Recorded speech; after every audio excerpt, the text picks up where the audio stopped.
Mga ka-farmers, ito, grass top. Isishare ko lang sa inyo.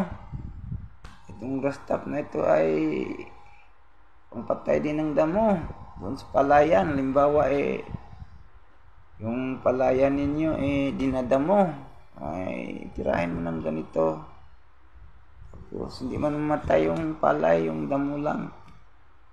Ang pag-apply nito 2 takip ng grass top, 16 liters na tubig, halo mo yon. Tapos i-spray mo na doon sa palayan ninyo na dinadamo. Halimbawa yung palayan ninyo bagong tanim, after mga 1 week, 2 weeks dinadamo, ay lagyan nyo ng grass top. Maraming salamat sa panonood.